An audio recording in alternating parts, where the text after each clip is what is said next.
পুরীর জগন্নাথ মন্দিরের স্বর্ণকূপ বা সোনাকুয়া একটি অত্যন্ত পবিত্র এবং রহস্যময়। এই রহস্যময়ী কুয়ার সম্পর্কে কিছু তথ্য জেনে নেওয়া যাক। নমস্কার বন্ধুগণ, আজ আমি জগন্নাথ মন্দিরের স্বর্ণকূপ সম্বন্ধে কিছু কথা জানাবো। এই কুয়োটি মন্দিরের উত্তর দরজার হস্তিদ্বার কাছে অবস্থিত। একে স্বর্ণকূপ বা সোনার কুয়া বলা হয়। স্নান পূর্ণিমার দিনে এই কুয়ার মাহাত্ম্য প্রকাশ পায়।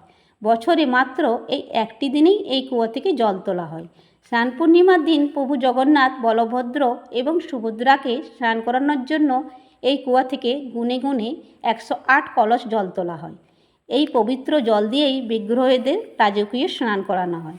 লোককথা অনুযায়ী সারা বছর এই কুয়োটি কার্যত অব্যবহৃত থাকলেও স্নানযাত্রার ঠিক আগে এটি জলে ভরে ওঠে।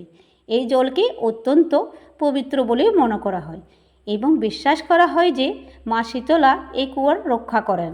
এই বিশেষ কুয়ার জলে স্নান করার পরে মহাপ্রভু কিছুদিনের জন্য অসুস্থ হয়ে পড়েন এবং নির্জনে বিশ্রামে চলে যান, যাকে অনশর বলা হয়।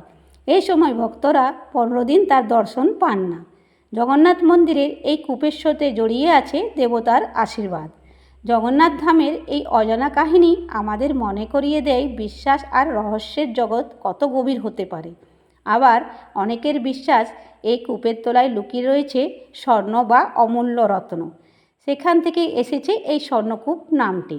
এই স্বর্ণকূপ কি সত্যি সোনায় ভরা, নাকি বিশ্বাস ও ভক্তির প্রতীক? কমেন্ট সেকশনে জানিয়ে লাইক, শেয়ার, সাবস্ক্রাইব করতে ভুলবেন না। ধন্যবাদ।